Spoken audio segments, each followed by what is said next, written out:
Bonjour à tous et bonjour à toutes. Si vous êtes là aujourd'hui, je tiens tout d'abord à vous remercier de votre visite. Cette chaîne est dédiée uniquement pour les débutants, car je suis débutant moi-même, ça fait à peu près un mois que j'ai commencé. Et j'ai eu envie de faire une vidéo des vidéos j'espère, qui explique, qui condense un peu tout ce que j'ai pu lire sur internet et tout ce qui en ressort des heures passées sur YouTube pour apprendre la poterie, car c'est pas si facile que ça.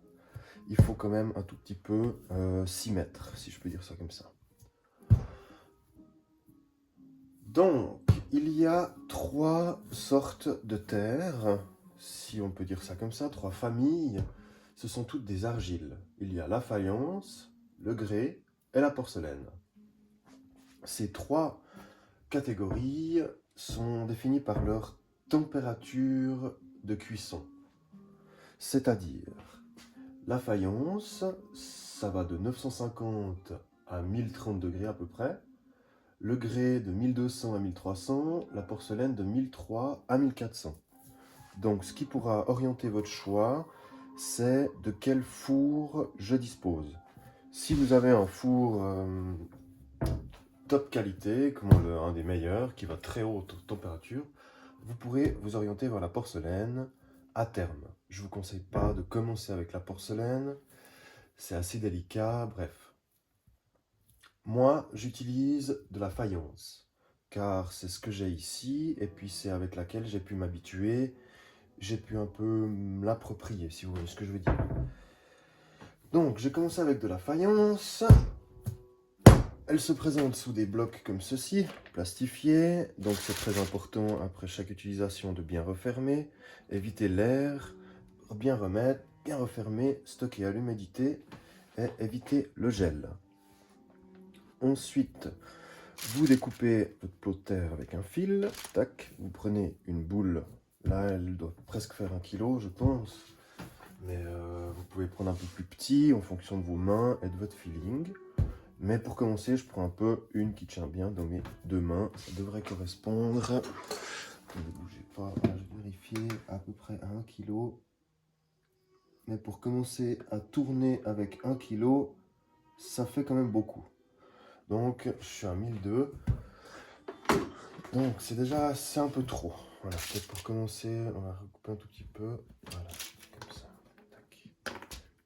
On sera peut-être mieux. Voilà. Alors, on a notre boule. L'important, c'est qu'il n'y ait pas de bulle d'air. C'est la chose la plus importante. Donc, il y a quelques manipulations. Il y a trois sortes de brassage ou plus peut-être, je ne sais pas. Mais j'ai tenu à vous montrer ce qui m'a semblé le plus simple. Ils appellent ça, nous appelons ça, que je deviens petit à petit, la tête de bélier. Donc ça va consister à la rouler sur elle-même, un peu comme un escargot, et petit à petit vider toutes les bulles d'air et toutes les imperfections qu'il peut y avoir à l'intérieur de la boule. Mais si vous avez une terre, par exemple la mienne elle a gelé un petit peu malheureusement, parce que comme vous pouvez le voir il y a de la neige. Donc si elle est en mauvaise forme, vous pouvez tout simplement déchirer la terre comme ceci et la retaper. Vous la déchirez par torsion et vous la tapez l'une l'autre. On déchire, on tape. Voilà, ça on met un peu partout. Du coup, ça s'allume les vitres. Mais bon. Hop. Voilà.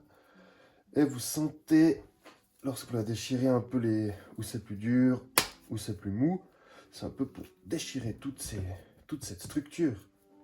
Pas trop non plus. Mais dès que vous sentez que c'est un peu homogène, hein, vous recréez un peu une boule comme ceci. Vous séchez un petit peu votre plan de travail.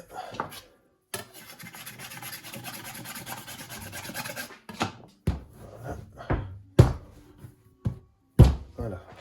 Alors, la tête de bélier, il vous suffit de vous mettre bien face à votre terre. Donc pour vous vraiment bien comme ceci. Hein. Et puis avec les deux paumes. Ici, je pousse. Faut y aller quand même, hein, parce que c'est pas du chewing-gum. Hein. On pousse. Vous faites déjà juste une fois ou deux comme ceci pour commencer à la former. Voilà, ça c'est un peu le début. Et puis, vous voyez, il y a des petites lèvres qui se créent petit à petit. Il va falloir pousser assez fort comme ceci, mais sans trop écraser la terre. Il faut quand même laisser une épaisseur sur la planche. Vous poussez, vous ramenez sur la pointe, on repousse. Sur la pointe, on repousse. Hop. Et c'est un geste quand même répétitif. Hein. Voilà, vous voyez un peu comment ça se présente.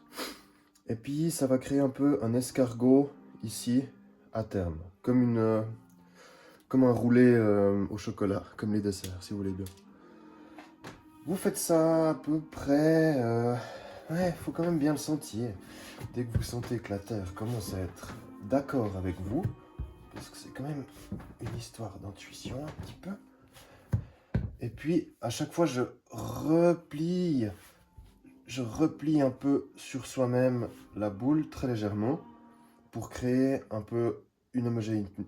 Pardon, pour que ce soit homogène. Et puis pour pas que ça commence à faire un boudin immense. Hop.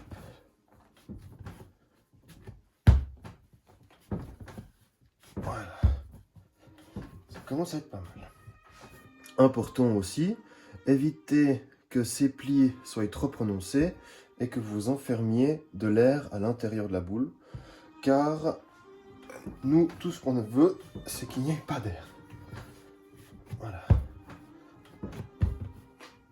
Et ça fait un peu une tête de bélier, si vous avez de l'imagination. Ensuite, vous estimez qu'elle est bien, vous la sentez bien avec les mains, vous refermez un petit peu cette bulle, ici. Donc, vous appuyez de moins en moins, tout en la maintenant compacte. Hein. Ce serait dommage de gâcher tout ce qu'on vient de faire. Voilà. Comme ceci. Et puis, vous la roulez un petit peu. Voilà, que ce soit un peu plat. Voilà. Ensuite, vous nettoyez un peu votre plan de travail.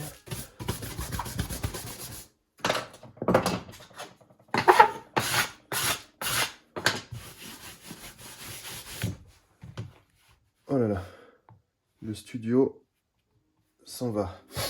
Donc, vous êtes comme ça, vous avez fait tous vos trucs, tchac, tchac, tchac, tchac, tous vos tours, vous la sentez bien.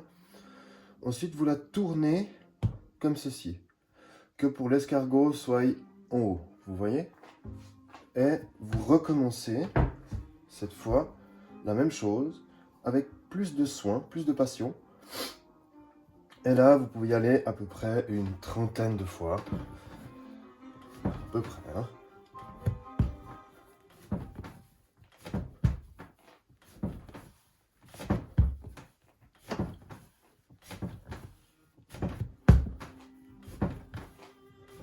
Et en tournant, je vois qu'il y a une ou deux petites imperfections.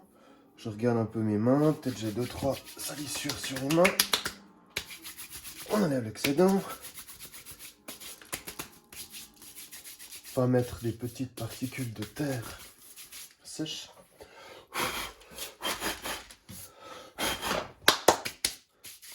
Voilà, j'en avais pas mal quand même. Voilà. Et c'est parti pour à peu près 30 fois.